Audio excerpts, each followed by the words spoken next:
എല്ലാവർക്കും turn to success P S സിയുടെ പുതിയൊരു വീഡിയോയിലേക്ക് സ്വാഗതം. നമ്മൾ ഇന്ന് ഡിസ്കസ് ചെയ്യാൻ പോകുന്ന ടോപ്പിക്ക് രാഷ്ട്രപതിമാരുടെ കാലഘട്ടമാണ്. അപ്പോൾ ആദ്യം നമ്മളിതിൻ്റെ ഇമ്പോർട്ടൻസ് എന്താണെന്ന് നോക്കാം. നമ്മൾ പൊതുവേ പി എസ് സി എക്സാമുകൾക്ക് നമ്മൾ ഒരുപാട് ഈവൻറ്റ്സ് ആ സമയത്ത് രാഷ്ട്രപതി ആരാന്നുള്ള രീതിയിൽ ചോദിക്കാറുണ്ട്. ഫോർ എക്സാമ്പിൾ, എന്താണ് ഇന്ത്യയിൽ ആദ്യമായി അടിയന്തരാവസ്ഥ പ്രഖ്യാപിച്ച രാഷ്ട്രപതിയാണ്, ഇന്ത്യയിൽ ആഭ്യന്തര അടിയന്തരാവസ്ഥ പ്രഖ്യാപിച്ച രാഷ്ട്രപതിയാണ്, നബാർഡ് നിലവിൽ വരുമ്പോൾ ആരായിരുന്നു രാഷ്ട്രപതി, 52-ാം ഭേദഗതി സമയത്തെ രാഷ്ട്രപതി ആരാണ്, 44-ാം ഭേദഗതിയിൽ ഒപ്പുവെച്ച രാഷ്ട്രപതി ആരാണ്, കാർഗിൽ യുദ്ധം നടക്കുമ്പോൾ ആരായിരുന്നു രാഷ്ട്രപതി. ഇങ്ങനെ പല രീതിയിൽ ഓരോ സംഭവങ്ങൾ എടുത്തിട്ട് ആരാണ് അന്നത്തെ രാഷ്ട്രപതി എന്നുള്ള രീതിയിൽ പൊതുവെ പി എസ് സി എക്സാമുകൾക്ക് ചോദിക്കാറുണ്ട്. അപ്പം നമ്മൾ പൊതുവെ എപ്പോഴും പഠിച്ചു വെക്കും അന്നത്തെ രാഷ്ട്രപതി എന്ന് പറഞ്ഞാൽ നമ്മൾ പൊതുവേ അതിൻ്റെ താഴെ നമ്മളങ്ങനെ പഠിച്ചു വെക്കാറുണ്ട്. പക്ഷേ ഇത് നമുക്ക് സിമ്പിളായിട്ട് ആൻസർ ചെയ്യാൻ പറ്റും. അതിന് നമ്മൾ എല്ലായിടത്തും അന്നത്തെ രാഷ്ട്രപതി എന്ന് പഠിക്കേണ്ട ആവശ്യമൊന്നുമില്ല. ജസ്റ്റ് നിങ്ങൾ വർഷം അറിയുകയാണെങ്കിൽ നിങ്ങൾക്ക് എന്ത് പറയാൻ പറ്റും, രാഷ്ട്രപതി ആരാന്ന് പറയാൻ പറ്റും. അതിന് നിങ്ങൾ ഒറ്റൊരു കാര്യം മാത്രം പഠിച്ചാൽ മതി, ഈ രാഷ്ട്രപതിമാരുടെ കാലഘട്ടം. രാഷ്ട്രപതിമാരുടെ കാലഘട്ടം പഠിച്ചു കഴിഞ്ഞാൽ ഒന്ന് ആ ഓർഡർ പഠിച്ചു കഴിഞ്ഞാൽ പൊതുവെ എക്സാമുകൾ ചോദിക്കാറുണ്ട്, രാഷ്ട്രപതിമാരെ കാലക്രമത്തിൻ്റെ അടിസ്ഥാനത്തിൽ ക്രമീകരിക്കുക എന്ന രീതിയിലേക്ക് ക്വസ്റ്റ്യൻ പൊതുവേ ചോദിക്കാറുണ്ട്. അപ്പോൾ അതും ആൻസർ ചെയ്യാൻ പറ്റും. അതിൻ്റെ കൂടെ തന്നെ കാലഘട്ടം കൂടി പഠിച്ചു നോക്കുകയാണെങ്കിൽ നമുക്ക് എന്ത് ചെയ്യാൻ പറ്റും, ഈ പറഞ്ഞ രീതിയിൽ എന്ത് സംഭവം ഇന്ത്യയിൽ നിന്ന് ചോദിക്കുകയാണെങ്കിലും ആ സമയത്തെ രാഷ്ട്രപതിയെ നമുക്ക് സിമ്പിളായിട്ട് പറയാൻ പറ്റും. നമുക്ക് നിങ്ങൾ ആദ്യമായിട്ടാണ് ഈ ചാനൽ കാണുന്നത് എന്നുണ്ടെങ്കിൽ ജസ്റ്റ് ഒന്ന് ഈ ചാനൽ എന്ത് ചെയ്യുക, സബ്സ്ക്രൈബ് ചെയ്യുക, കൂടുതൽ വീഡിയോസ് ലഭിക്കാൻ വേണ്ടിയിട്ട്. നമുക്ക് എന്ത് ചെയ്യുക, വീഡിയോയിലോട്ട് പോകാം. നമ്മൾ രാഷ്ട്രപതിമാരുടെ കാലഘട്ടമാണ് പഠിക്കാൻ പോകുന്നത്. അത് നമ്മൾ സിമ്പിളായിട്ടൊരു കോഡിലൂടെ പഠിക്കുകയാണ്. കോഡ് ഇതാണ്: രാജുവും രാധയും ഹുസൈനും ഗിരിയുടെ അഹമ്മദാബാദിലെ വീട്ടിലെത്തി. അവിടെ നീലം സെയിൽ ചെയ്യുന്നത് അവർ കണ്ടു. രാമനും ശങ്കരനുമായിരുന്നു അതിൻ്റെ ചുമതല. ഇത് ആദ്യത്തെ 9 രാഷ്ട്രപതിമാർക്കുള്ള കോഡാണ്. രാജുവും രാധയും ഹുസൈനും ഗിരിയുടെ അഹമ്മദാബാദിലെ വീട്ടിലെത്തി. അവിടെ നീലം സെയിൽ ചെയ്യുന്നത് അവർ കണ്ടു. രാമനും അവർ എന്നാണ്, ചെറിയൊരു മിസ്റ്റേക്കാണ്, ഒന്ന് കറക്റ്റ് ചെയ്ത് വായിക്കുക. അവർ കണ്ടു. രാമനും ശങ്കരനും ആയിരുന്നു അതിൻ്റെ ചുമതല. ഓക്കെ, ഇതിൽ നമുക്ക് ആദ്യത്തെ 9 രാഷ്ട്രപതിമാരിട്ടും. ഓക്കെ, ബാക്കി 10 മുതൽ 15 വരെ 15ാമത്തെ രാഷ്ട്രപതിയാണ് ആര്, ദ്രൗപദി മുർമു. നാരായണൻ്റെ മകൻ കലാമിന് പ്രതിഭയോട് പ്രണയം തോന്നിയതറിഞ്ഞ് ഗോവിന്ദൻ മുറുമുറുത്തു. നാരായണൻ്റെ മകൻ കലാമിന് പ്രതിഭയോട് പ്രണയം തോന്നിയതറിഞ്ഞ് ഗോവിന്ദൻ മുറുമുറുത്തു. ഇതാണ് നമ്മൾ രാഷ്ട്രപതിമാരുടെ ആ ഓർഡർ പഠിക്കാനുള്ള സിമ്പിളായിട്ടുള്ള കോഡ്. നമുക്കൊന്ന് ജസ്റ്റ് ഒന്ന് നോക്കി നോക്കാം. രാജു എന്ന് പറഞ്ഞാൽ ഡോക്ടർ രാജേന്ദ്ര പ്രസാദ്, രാധാകൃഷ്ണൻ, ഹുസൈൻ സക്കീർ ഹുസൈൻ, ഗിരി ഗിരി. അഹമ്മദാബാദിലെ ഫക്രുദ്ദീൻ അലി അഹമ്മദ് വീട്ടിലെത്തി. അവിടെ നീലം സഞ്ജീവ റെഡ്ഡി ജ്ഞാനി സെയിൽ സിംഗ് ചെയ്യുന്നത് അവർ കണ്ടു. രാമനും ശങ്കരനും, ആർ വെങ്കിട്ടരാമനും ശങ്കർ ദയാൽ ശർമ്മയും ആയിരുന്നു അതിൻ്റെ ചുമതല. നാരായണൻ്റെ മകൻ കലാമിന് KR നാരായണൻ, APJ അബ്ദുൽ കലാം. പ്രതിഭയോട് പ്രണയം തോന്നിയതറിഞ്ഞ് പ്രതിഭ പാട്ടീൽ, പ്രണബ് മുഖർജി, ഗോവിന്ദൻ മുറുമുറുത്തു, രാംനാഥ് കോവിന്ദ്, ദ്രൗപദി മുർമു. ഇതാണ് നമ്മുടെ രാഷ്ട്രപതിമാരുടെ കറക്റ്റ് ഓർഡർ എന്ന് പറഞ്ഞാൽ. സിമ്പിളായിട്ട് ഈ കോഡൊന്ന് പഠിച്ചു വെച്ചാൽ മതി. ഈ കോഡ് പഠിച്ചു വെച്ചാൽ നിങ്ങൾക്ക് ഒരു ക്വസ്റ്റിനും ആൻസർ ചെയ്യാൻ പറ്റും. അതായത് ഈ കാലക്രമം സുഖമായിട്ട് നിങ്ങൾക്ക് എഴുതാൻ പറ്റും. പക്ഷേ നമ്മൾ ഉദ്ദേശം അതല്ല, ഒരുപാട് ക്വസ്റ്റ്യൻ, അത് സ്മാർട്ട് വർക്കാണ്. ഒരുപാട് ക്വസ്റ്റ്യൻസ് നമുക്ക് ആൻസർ ചെയ്യണമെങ്കിൽ ഈ രാഷ്ട്രപതിമാരുടെ കാലഘട്ടം കൂടി നമ്മൾ പഠിച്ചു വെക്കണം. അങ്ങനെയാണെങ്കിൽ ഇന്ത്യയിൽ എന്ത് സംഭവം ചോദിച്ചാലും നമുക്ക് ആ സമയത്ത് രാഷ്ട്രപതി നമുക്ക് പറയാൻ പറ്റും. അപ്പോൾ നമുക്ക് നേരെ ഇനി രാഷ്ട്രപതിമാരുടെ കാലഘട്ടത്തിലോട്ട് പോകാം. ഓക്കെ, രാജുവും രാധയും ഹുസൈനും ഗിരിയുടെ അഹമ്മദാബാദിലെ വീട്ടിലെത്തി. അല്ലെങ്കിൽ നമുക്ക് രാജു എന്ന് പറഞ്ഞ ആളെ കിട്ടും. അതാരാണ്, ഡോക്ടർ രാജേന്ദ്ര പ്രസാദ്. ഇന്ത്യയുടെ ആദ്യത്തെ രാഷ്ട്രപതിയാണ് ആര്, രാജേന്ദ്ര പ്രസാദ്. അതുപോലെ തന്നെ ഒന്നിൽ കൂടുതൽ തവണ രാഷ്ട്രപതിയായ ഒരേ ഒരു വ്യക്തിയുള്ളൂ, അതാരാണ്, രാജേന്ദ്ര പ്രസാദാണ്. 1950 to 62. അപ്പോൾ നമ്മൾ കാലഘട്ടം പഠിക്കുമ്പോൾ ആദ്യം ഒരു കാര്യം എടുക്കുക, എല്ലാവരും പൊതുവെ ഇന്ത്യൻ രാഷ്ട്രപതിയുടെ കാലഘട്ടം എന്ന് പറഞ്ഞാൽ എത്രയാണ്, 5 വർഷമാണ്. പൊതുവെ എല്ലാവരും നോർമലി 5 വർഷമാണ് വരിക. അതിൽ 2 കാര്യങ്ങൾ ബൈഹാർട്ട് പഠിച്ചു കഴിഞ്ഞാൽ നമുക്ക് സിമ്പിളായിട്ട് ഈ കാലഘട്ടം പഠിക്കാൻ പറ്റും. ഓക്കെ, അപ്പോൾ ആദ്യത്തെ ആൾ ഡോക്ടർ രാജേന്ദ്ര പ്രസാദ് 1950 to 1962 വരെയാണ്. ഓക്കെ, നെക്സ്റ്റ് രാഷ്ട്രപതിയാണ് ഡോക്ടർ എസ് രാധാകൃഷ്ണൻ 1962 ടു 1967. അദ്ദേഹം 5 വർഷം പൂർത്തിയാക്കി. അതിനുശേഷം മൂന്നാമത്തെ രാഷ്ട്രപതിയാണ് ആര്? ഡോക്ടർ സക്കീർ ഹുസൈൻ 1967 മുതൽ 69 വരെ. ഇതൊന്ന് നമ്മൾ ശ്രദ്ധിക്കണം. 67 ടു 69, അതായത് അദ്ദേഹം 2 വർഷം മാത്രമേ രാഷ്ട്രപതി ആയിട്ടുണ്ടായിരുന്നുള്ളൂ. അതായത് പദവിയിലിരിക്കെ അദ്ദേഹം എന്ത് ചെയ്തു? അന്തരിച്ചു. അതായത് പദവിയിലിരിക്കെ അന്തരിച്ച ഇന്ത്യയുടെ ആദ്യത്തെ രാഷ്ട്രപതിയാണ് ആര്? ഡോക്ടർ സക്കീർ ഹുസൈൻ. അപ്പോൾ അദ്ദേഹം 5 വർഷം പൂർത്തിയാക്കിയിട്ടില്ല, 2 വർഷമുള്ളൂ. 1967 ടു 69, 1967 ടു 69 പദവിയിലിരിക്കെ അന്തരിച്ച ആദ്യ രാഷ്ട്രപതി ഒഴിക്കാണ് ആരാണ്? ഡോക്ടർ സക്കീർ ഹുസൈനാണ്. പൊതുവെ രാഷ്ട്രപതി മരിച്ചു കഴിഞ്ഞാൽ നമുക്കൊരു ആക്ടിംഗ് രാഷ്ട്രപതി വരും, അല്ലേ? ആക്ടിംഗ് രാഷ്ട്രപതി വരും. അങ്ങനെ ആക്ടിംഗ് രാഷ്ട്രപതി ആവുന്നത് ആരാ? ആക്ടിംഗ് രാഷ്ട്രപതിയുടെ ഭാവത്തിൽ ആക്ടിംഗ് രാഷ്ട്രപതി ആവുന്നത് ഉപരാഷ്ട്രപതി ആയിരിക്കും. അന്നത്തെ ഉപരാഷ്ട്രപതി ആയിരിക്കും. അങ്ങനെ അന്നത്തെ ഉപരാഷ്ട്രപതിയായിരുന്ന വി ഗിരി എന്തായി? ഇന്ത്യയുടെ ആദ്യത്തെ ആക്ടിംഗ് രാഷ്ട്രപതി, ഇന്ത്യയുടെ ആദ്യത്തെ ആക്ടിംഗ് പ്രസിഡൻ്റാണ് ആര്? വി ഗിരി. പക്ഷേ നമ്മുടെ ഭരണഘടനയിൽ ആർട്ടിക്കിൾ 62 പറയുന്നുണ്ട്, രാഷ്ട്രപതി പദവിയിൽ ഉണ്ടാകുന്ന ഒഴിവുകൾ എന്ത് ചെയ്യണം? 6 മാസത്തിനുള്ളിൽ എന്ത് ചെയ്യും? നികത്തണം. അതിനുവേണ്ടി രാഷ്ട്രപതി തെരഞ്ഞെടുപ്പ് നടത്തണം. അപ്പോൾ ഗിരിക്ക്, ഉപരാഷ്ട്രപതിയായിരുന്ന ഗിരിക്ക് എന്ത് ചെയ്യണം? രാഷ്ട്രപതി തെരഞ്ഞെടുപ്പിൽ മത്സരിക്കണം. ഓൾറെഡി അദ്ദേഹം ഈ ആക്ടിംഗ് രാഷ്ട്രപതി ഇരിക്കുകയാണ്, ആക്ടിംഗ് രാഷ്ട്രപതിയായിട്ട് ഇരിക്കുകയാണ്. അതുകൊണ്ട് തന്നെ അദ്ദേഹത്തിന് ആ പദവിയിൽ ഇരുന്നു കൊണ്ട് അദ്ദേഹത്തിന് എന്ത് ചെയ്യാൻ പറ്റില്ല? മത്സരിക്കാൻ പറ്റില്ല. അതുകൊണ്ട് അദ്ദേഹം തൻ്റെ ഉപരാഷ്ട്രപതി സ്ഥാനത്ത് എന്ത് ചെയ്യാണ്? രാജിവെക്കുകയാണ്. അങ്ങനെ അദ്ദേഹം രാഷ്ട്രപതി തെരഞ്ഞെടുപ്പിൽ മത്സരിക്കാൻ പോവുകയാണ്. ഇപ്പം ഇന്ത്യക്ക് രാഷ്ട്രപതിയുമില്ല, ഉപരാഷ്ട്രപതിയുമില്ല. അപ്പം നെക്സ്റ്റ് ആരാണ്? രാഷ്ട്രപതിയുടെയും ഉപരാഷ്ട്രപതിയുടെയും അഭാവത്തിൽ ആക്ടിംഗ് പ്രസിഡന്റ് ആവുന്നത് ആരായിരിക്കും? സുപ്രീം കോടതി ചീഫ് ജസ്റ്റിസ് ആയിരിക്കും. ആരാണ്? സുപ്രീം കോടതി ചീഫ് ജസ്റ്റിസ് ആണ്. അങ്ങനെ അന്നത്തെ സുപ്രീം കോടതി ചീഫ് ജസ്റ്റിസ് ആയിരുന്ന ജസ്റ്റിസ് എം ഹിദായത്തുള്ള ഇന്ത്യയുടെ രണ്ടാമത്തെ ആക്ടിംഗ് പ്രസിഡന്റായി. ജസ്റ്റിസ് എം ഹിദായത്തുള്ള ഇന്ത്യയുടെ രണ്ടാമത്തെ ആക്ടിംഗ് പ്രസിഡന്റായി. അദ്ദേഹമാണ് ഇന്ത്യയുടെ ആക്ടിംഗ് പ്രസിഡന്റായ ഏക സുപ്രീം കോടതി ചീഫ് ജസ്റ്റിസ് ആയിരുന്നു ആര്? Justice M Hidayatullah. അതിനുശേഷം അദ്ദേഹം എന്ത് ചെയ്തു? ഇന്ത്യയുടെ ഉപരാഷ്ട്രപതിയുമായിട്ടുണ്ട് 1979 മുതൽ 84 വരെ. അതായത് പൊതുവെ എല്ലാ ആൾക്കാരും ഉപരാഷ്ട്രപതി ആയ ശേഷമാണ് രാഷ്ട്രപതിയാവുക. പക്ഷേ ഇദ്ദേഹം ആദ്യം ആക്ടിംഗ് പ്രസിഡന്റ് ആയതിനു ശേഷമാണ് ഇദ്ദേഹം ഉപരാഷ്ട്രപതി ആവുന്നത്. അതൊരു PSCയിൽ ഒരു ക്വസ്റ്റ്യൻ നമ്മളോട് ചോദിക്കാം. അതായത് രാഷ്ട്രപതി പദവി വഹിച്ച ശേഷം ഉപരാഷ്ട്രപതിയായ ഏക വ്യക്തി, രാഷ്ട്രപതി പദവി വഹിച്ച ശേഷം ഉപരാഷ്ട്രപതിയായ ഏക വ്യക്തിയാണ് ആര്? Justice M Hidayatullah.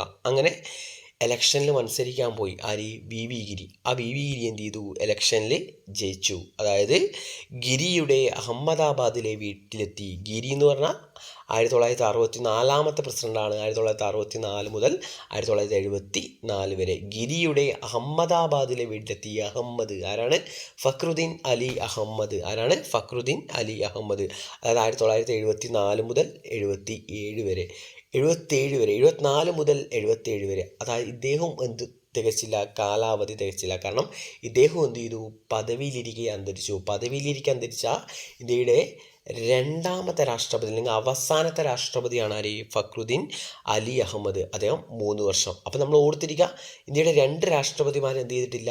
കാലാവധി തികച്ചിട്ടില്ല. അതായത് ഒന്നാമത്തെ ആളാണ് ആര്? അല്ലെങ്കിൽ പദവിയിലിരിക്കാൻ അന്തരിച്ച ആദ്യ രാഷ്ട്രപതിയാണ് ആര്? സക്കീർ ഹുസൈൻ 67 ടു 69 2 വർഷമുള്ളൂ. അതുപോലെ തന്നെ ഫക്രുദ്ദീൻ അലി അഹമ്മദ് 5ാമത്തെ രാഷ്ട്രപതി 1974 ടു 77 ആകെ 3 വർഷമുള്ളൂ. സ്വാഭാവികമായിട്ടും രാഷ്ട്രപതി മരിച്ചു കഴിഞ്ഞാൽ ഉപരാഷ്ട്രപതി എന്താവും? ആക്ടിംഗ് പ്രസിഡന്റ് ആവും. അതായത് ബി ഡി ജെട്ടി കഴിഞ്ഞ ലാസ്റ്റ് ഇപ്പോൾ ഈ സെക്രട്ടേറിയറ്റ് പോയതിൻ്റെ ലാസ്റ്റ് പ്രിലിംസിനും ഈ ക്വസ്റ്റ്യൻ ചോദിച്ചിട്ടുണ്ടായിരുന്നു. ഫക്രുദ്ദീൻ അലി അഹമ്മദ് അന്തരിച്ചപ്പോൾ ആരാണ് ഇന്ത്യയുടെ ആക്ടിംഗ് പ്രസിഡന്റ് ആയത് എന്നാണ് ചോദിച്ചത്. അതിൻ്റെ ആൻസർ ആരാണ്? B D jetty. അന്നത്തെ ഉപരാഷ്ട്രപതിയായിരുന്ന ബി ഡി ജെട്ടിയാണ്. ഓക്കെ, അടുത്ത് അങ്ങനെ എന്ത് ചെയ്തു? അതിനുശേഷമുള്ള പ്രത്യേകത എന്ന് വെച്ചാൽ അതിനുശേഷം നമ്മൾ പ്രത്യേകിച്ച് കാലഘട്ടം പഠിക്കാൻ പ്രത്യേകിച്ച് പണിയൊന്നുമില്ല. കാരണം എന്ന് വെച്ചാൽ അതിനുശേഷം ആരും എന്ത് ചെയ്തിട്ടില്ല? അന്തരിച്ചിട്ടില്ല. എല്ലാവരും 5 വർഷം കറക്റ്റ് മരിച്ചു. അതായത് എല്ലാവരും കാലാവധി പൂർത്തിയാക്കി. പിന്നീട് നമ്മൾ ജസ്റ്റ് 5 കൂട്ടി ചെയ്താൽ തന്നെ നമുക്ക് ബാക്കിയുള്ള രാഷ്ട്രപതിമാരുടെ കാലഘട്ടം കിട്ടും. അതായത് ഫക്രുദ്ദീൻ അലി അഹമ്മദിന് ശേഷം പിന്നീട് എല്ലാ രാഷ്ട്രപതിമാരും തികച്ചും കാലാവധി 5 വർഷം തികച്ചും ഭരിച്ചിട്ടുണ്ട്. അതുകൊണ്ട് ഇത്രയും ശരിക്കും പറഞ്ഞാൽ ഈ ഫക്രുദ്ദീൻ അലി അഹമ്മദോടു കൂടി നമുക്ക് ഈ കാലാവധി പഠിച്ച് അവിടെ സ്റ്റോപ്പ് ചെയ്യാന്നുള്ള കാര്യമാണ്. അതായത് പിന്നീട് എല്ലാവരും 5 വർഷമാണ്, ജസ്റ്റ് 5 കൂട്ടി ചെയ്ത. അതായത് നെക്സ്റ്റ് നീലം സെയിൽ ചെയ്യുന്നത് അവർ കണ്ടു. നീലം സെയിൽ ചെയ്യുന്നത് അവർ കണ്ടു. അതായത് നീലം സഞ്ജീവ റെഡ്ഡി 77-82. നീലം സഞ്ജീവ റെഡ്ഡി 77-82. നെക്സ്റ്റ് ഗ്യാനി സെയിൽ സിംഗ് 82-87. നീലം സെയിൽ. രാമനും ശങ്കരനുമായിരുന്നു അതിൻ്റെ ചുമതല. രാമൻ ആർ വെങ്കിട്ടരാമൻ 1987-92. ശങ്കരൻ 1992-97. ജസ്റ്റ് 5 കൂട്ടിപ്പോവാം. ഓക്കെ, അങ്ങനെ ഇന്ത്യയുടെ ആദ്യത്തെ 9 രാഷ്ട്രപതിമാർ നമ്മൾ പഠിച്ചു. ഓക്കെ, നെക്സ്റ്റ് നമുക്ക് 10ാമത്തെ രാഷ്ട്രപതിയോട് നമ്മൾ വേറൊരു കോഡ പഠിക്കാം. നാരായണൻ്റെ മകൻ കലാമിനെ. നാരായണൻ 97-2002. നെക്സ്റ്റ് കലാമിനെ 2002-2007. നെക്സ്റ്റ് പ്രതിഭയോട് 2007-2010. ജസ്റ്റ് എന്താണ് 5 വർഷം കൂട്ടി പോയാൽ മതി. ഓക്കെ, അതിനുശേഷം ആരാണ്? പ്രതിഭയോട് പ്രണബ് മുഖർജി 2012-2017. ഗോവിന്ദൻ രാംനാഥ് കോവിന്ദ് 2017-2022. ദ്രൗപദി മുർമു ലാസ്റ്റ് 2022 മുതൽ. ഇത്രയേ ഉള്ളൂ. സിമ്പിളായിട്ട് നമുക്ക് എന്ത് ചെയ്യാൻ പറ്റും? രാഷ്ട്രപതിമാരുടെ കാലഘട്ടം പഠിക്കാൻ പറ്റും. ജസ്റ്റ് ഒരു 2 കാര്യങ്ങൾ ഓർത്തിരിക്കുക. ഒന്ന് നമുക്ക് പറയാം 5 വർഷമാണ് കാലാവധി വരിക. അല്ലെങ്കിൽ കാലാവധി പൂർത്തിയാക്കാത്ത 2 പേരുള്ളൂ. ഒന്ന് സക്കീർ ഹുസൈൻ, മൂന്നാമത്തെ സക്കീർ ഹുസൈൻ 2 വർഷം, 5ാമത്തെ ഫക്രുദ്ദീൻ അലി അഹമ്മദ് 3 വർഷം. ഇത് മാത്രം ഓർത്തിരിക്കുക. 3ാമത്തെ സക്കീർ ഹുസൈൻ 2 വർഷം, 5ാമത്തെ 3ഉം 5ഉം. 5ാമത്തെ ഫക്രുദ്ദീൻ അലി അഹമ്മദ് 3 വർഷം. ബാക്കി എല്ലാവരും 5 വർഷമാണ് വരിക. ഓക്കെ അല്ലേ? അപ്പോൾ സിമ്പിളായിട്ട് എന്ത് ചെയ്യുക? ഇതൊന്ന് പഠിച്ചു വെക്കുക. ഓക്കെ, നെക്സ്റ്റ് നമുക്ക് ഈ പഠിച്ച കാര്യം നമുക്കൊന്ന് 4-5 ക്വസ്റ്റ്യൻസിലൂടെ നമുക്ക് എന്ത് ചെയ്യാം? നമുക്ക് ആൻസർ കിട്ടുന്നുണ്ടോ എന്ന് നോക്കാം. ഓക്കെ, അപ്പോൾ കുറച്ച് ക്വസ്റ്റ്യൻസ് ആണ്. ആരാണ് രാഷ്ട്രപതി എന്നുള്ള രീതിയിലാണ് ക്വസ്റ്റ്യൻ. ഓക്കെ, അപ്പോൾ നമുക്ക് നോക്കാം. ഓക്കെ, അതായത് കാർഗിൽ യുദ്ധം നടക്കുമ്പോൾ ആരാണ് രാഷ്ട്രപതി? പഞ്ചായത്ത് രാജ് സംവിധാനം. നമുക്കറിയാം കാർഗിൽ യുദ്ധം എന്നാണ്. ജസ്റ്റ് നിങ്ങളെ മനസ്സിലൊന്ന് ആലോചിക്കുക. കാർഗിൽ യുദ്ധം 1999 ആരാണ് രാഷ്ട്രപതി വരിക? കാർഗിൽ യുദ്ധം നടക്കുമ്പോൾ ആരാണ്? 97 മുതൽ 2002 വരെ ആരാ വരിക? KR നാരായണനാണ്. പഞ്ചായത്ത് രാജ് സംവിധാനം എപ്പോഴാണ് പഞ്ചായത്ത് രാജ് സംവിധാനം നിലവിൽ? പൊതുവെ ഈ പഞ്ചായത്ത് രാജ് സംവിധാനം ചോദിച്ചാൽ 1993 ഏപ്രിൽ 24 പോകും. അത് പഞ്ചായത്ത് രാജ് സംവിധാനമല്ല, പഞ്ചായത്ത് രാജ് നിയമം നിലവിൽ വന്നതാണ് 1993 ഏപ്രിൽ 24 എന്ന് പറഞ്ഞാൽ. പഞ്ചായത്ത് രാജ് സംവിധാനം നിലവിൽ വന്നത് 1959 ഒക്ടോബർ 2 രാജസ്ഥാനിലെ നാഗൂർ ജില്ലയിലാണ്. അപ്പോൾ ആരായിരിക്കും രാഷ്ട്രപതി? 50 മുതൽ 62 വരെ ആരാ? ഡോക്ടർ രാജേന്ദ്ര പ്രസാദാണ്. അപ്പോൾ അതിന് ആൻസർ ഡോക്ടർ രാജേന്ദ്ര പ്രസാദ് വരും. ആദ്യത്തെ അടിയന്തരാവസ്ഥ പ്രഖ്യാപനം എപ്പോഴായിരുന്നു? 1962 ഒക്ടോബർ 26 അതാരാ രാഷ്ട്രപതി? അത് നമ്മളൊന്ന് ശ്രദ്ധിക്കണം. എന്താ ഈ 62 2 പേരുണ്ട്. ഒന്ന് ആദ്യത്തെ രാജേന്ദ്ര പ്രസാദ് 50 to 62, 62 to 67 ആര് വരിക? Doctor S Radhakrishnan. അപ്പം ഇങ്ങനെയുള്ള ഒരേ വർഷം വരുന്ന കേസുകളിൽ ചിലത് നമ്മൾ എടുത്തു പഠിക്കേണ്ടി വരും. ഈ സമയത്തെ രാഷ്ട്രപതി എന്ന് പറഞ്ഞാൽ ഡോക്ടർ S രാധാകൃഷ്ണനാണ്. വിദ്യാഭ്യാസ അവകാശ നിയമം പാസ്സാക്കുന്നത് 2009 ഓഗസ്റ്റ് 26 നിലവിൽ വരുന്നത് 2010 ഏപ്രിൽ 1. ആരായിരിക്കും രാഷ്ട്രപതി? 2007 to 12 വരെ ആരാണ്? പ്രതിഭ പാട്ടീലാണ്. 52ാം ഭേദഗതി എന്ന് പറയുമ്പോൾ നമുക്ക് 1985 ആരാ രാഷ്ട്രപതി? ആരാണ്? ഗ്യാനി സെയിൽ സിംഗ് 82 മുതൽ 87 വരെ. സ്വാതന്ത്ര്യത്തിൻ്റെ 50ാം വാർഷികം അതൊക്കെ നമുക്ക് പൊതുവെ എല്ലാവർക്കും കിട്ടുന്ന ഒരു ഡേറ്റ് ആയിരിക്കും. 1947 ഓഗസ്റ്റ് 15 സ്വാതന്ത്ര്യം കിട്ടി. 50ാം വാർഷികം 1997 ഓഗസ്റ്റ് 15. ആരായിരിക്കും രാഷ്ട്രപതി 97 ഓഗസ്റ്റ് 15? ഓക്കെ, അതവിടെ നിൽക്കട്ടെ. അതുപോലെ ജി എസ് ടി നിലവിൽ വന്ന 2017 ജൂലൈ 1. അപ്പോൾ ഈ 2 കേസിലും നമുക്ക് 2 രാഷ്ട്രപതിമാരെ കിട്ടും. ഫോർ എക്സാമ്പിൾ GST നിലവിൽ വരുന്ന 2017 ജൂലൈ 1. അതായത് 2012 to 2017 പ്രണബ് മുഖർജിയാണ്. 2017 to 2022 രാംനാഥ് കോവിന്ദാണ്. ഓക്കെ, അപ്പോൾ അതുകൊണ്ട് തന്നെ 2 പേര് വരും 2017. ഇതിലാരാണ് 2017 ജൂലൈ 1 പ്രധാനമന്ത്രി എന്ന് ചോദിക്കുകയാണെങ്കിൽ ഇതും നമുക്ക് പ്രത്യേകിച്ച് എടുത്തു പഠിക്കേണ്ട ആവശ്യമൊന്നുമില്ല. ഇന്ത്യയിൽ രാഷ്ട്രപതിമാർ സത്യപ്രതിജ്ഞ ചെയ്ത് ഒരു പ്രത്യേക തീയതിയിലാണ്. ഇന്ത്യയിൽ എല്ലാ രാഷ്ട്രപതിമാരും സത്യപ്രതിജ്ഞ ചെയ്ത് ഒരു തീയതിയിലാണ്. ഏതാണ് തീയതി? ജൂലൈ 25. ഏതാണ്? ജൂലൈ 25. ഇന്ത്യയിൽ രാഷ്ട്രപതിമാർ സത്യപ്രതിജ്ഞ ചെയ്യുന്ന തീയതിയാണ് ഇത്, ജൂലൈ 25. അപ്പം നമുക്ക് ആ കൺസെപ്റ്റ് ഉപയോഗിക്കാം. അതായത് 2012 ജൂലൈ 25 ആര് സത്യപ്രതിജ്ഞ ചെയ്യും? പ്രണബ് മുഖർജി സത്യപ്രതിജ്ഞ ചെയ്യും. 2017 ജൂലൈ 25 വരെയാണ് ആരുടെ കാലാവധി വരിക? പ്രണബ് മുഖർജി. അപ്പോൾ 2017 ജൂലൈ 25 വരെ ആരാ പ്രധാനമന്ത്രി? പ്രധാനമന്ത്രി അല്ല, രാഷ്ട്രപതി പ്രണബ് മുഖർജിയാണ്. ഓക്കെ, അതായത് 2017 ജൂലൈ 1 ഇത് വന്നത് GST. അപ്പോൾ ആരാ രാഷ്ട്രപതി? സിമ്പിളായിട്ട് പറയാം, പ്രണബ് മുഖർജിയാണ്. അപ്പോൾ നമുക്ക് പക്ഷേ ഒരു പ്രശ്നം എന്താണെന്ന് വെച്ചാൽ, ഈ ജൂലൈ 25 സത്യപ്രതിജ്ഞ ചെയ്യാൻ തുടങ്ങിയത് പണ്ട് തൊട്ടേ അങ്ങനെയല്ല.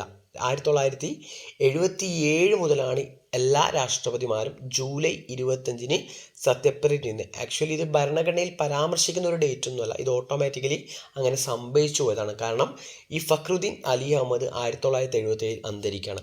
അതിനുശേഷം പുതിയ രാഷ്ട്രപതിയായിട്ട് നീലം സഞ്ജീവ റെഡ്ഡി ചുമതലയേൽക്കുന്നത് 1977 ജൂലൈ 25. 1977 ജൂലൈ 25. അതിനുശേഷം എല്ലാ ആൾക്കാരും കറക്റ്റ് 5 വർഷം വെച്ചാണ് ഭരിക്കുന്നത്. അതുകൊണ്ട് തന്നെ 5 വർഷമാണ് രാഷ്ട്രപതിയുടെ. കറക്റ്റ് എല്ലാ 5 വർഷം കഴിയുമ്പോഴും ജൂലൈ 25 രാഷ്ട്രപതി മാറും. അപ്പോൾ അതുകൊണ്ടാണ് പൊതുവേ ജൂലൈ 25 എന്നൊരു ഡേറ്റ് സത്യപ്രതിജ്ഞയായിട്ട് വരുന്നത്. ഓക്കെ, പക്ഷേ 1977 മുമ്പ് വരികയാണെങ്കിൽ ഈ കൺസെപ്റ്റ് ഉപയോഗിക്കാൻ പാടില്ല. ഓക്കെ, ഈ കൺസെപ്റ്റ് ഉപയോഗിക്കാൻ പാടില്ല. ഓക്കെ, അപ്പോൾ ഇതൊന്നും എന്ത് ചെയ്യുക? ഓർത്തിരിക്കുക. അപ്പം നമ്മൾ സിമ്പിളായിട്ട് ഈ രാഷ്ട്രപതിമാരെ കോഡ് പഠിച്ചു വെക്കുക. എന്നിട്ട് അവരുടെ കാലഘട്ടം കൂടി പഠിച്ചു വെച്ചാൽ എന്ത് ചെയ്യാം? നമുക്ക് സിമ്പിളായിട്ട് എന്ത് ചെയ്യാൻ പറ്റും? ആൻസർ ചെയ്യാൻ പറ്റും. ഈ പറഞ്ഞ ഏത് വർഷം എടുത്ത് ചോദിച്ചാലും, ഈവൻ നിങ്ങൾ ജനിച്ച വർഷം, നിങ്ങൾ ജനിച്ച വർഷം അറിയാലോ. അപ്പം നിങ്ങൾ ജനിക്കുമ്പോൾ ആരായിരുന്നു രാഷ്ട്രപതി? ഒന്ന് ആലോചിച്ച് നോക്കിയേ. നിങ്ങൾ ജനിക്കുമ്പോൾ ആരായിരുന്നു രാഷ്ട്രപതി? അങ്ങനെ ആലോചിച്ചിട്ട് നിങ്ങൾ ജനിക്കുമ്പോൾ രാഷ്ട്രപതി നിങ്ങൾക്ക് അറിയുകയാണെങ്കിൽ നിങ്ങൾ എന്ത് ചെയ്യുക? ജസ്റ്റ് ഒന്ന് കമൻറ്റ് ചെയ്യുക. ആരായിരുന്നു രാഷ്ട്രപതി? നിങ്ങൾ ജനിക്കുമ്പോൾ ആരായിരുന്നു രാഷ്ട്രപതി? ജസ്റ്റ് ഒന്ന് നിങ്ങൾ എന്ത് ചെയ്യുക? കമൻറ്റ് ചെയ്യുക. ഓക്കെ, അപ്പം നമുക്ക് വീണ്ടും ഒരു വീഡിയോ ആയിട്ട് നമുക്ക് നെക്സ്റ്റ് ദിവസം കാണാം. ഓക്കെ, വീഡിയോ ഇഷ്ടമായെങ്കിൽ ചാനൽ സബ്സ്ക്രൈബ് ചെയ്യുക. അതുപോലെ തന്നെ ഇതുമായി ബന്ധപ്പെട്ട കൂടുതൽ ക്വസ്റ്റ്യൻസ് വർക്കൗട്ട് ചെയ്യാനും വേണ്ടി ഞങ്ങളുടെ ടെലിഗ്രാം ചാനലിൽ ജോയിൻ ചെയ്യുക. ചാനലിൻ്റെ പേര് ടേൺ ടു സക്സസ് എന്നാണ്. നമ്മൾ ഡിസ്ക്രിപ്ഷൻ ബോക്സിൽ ഇതിൻ്റെ ലിങ്ക് കൊടുത്തിട്ടുണ്ട്.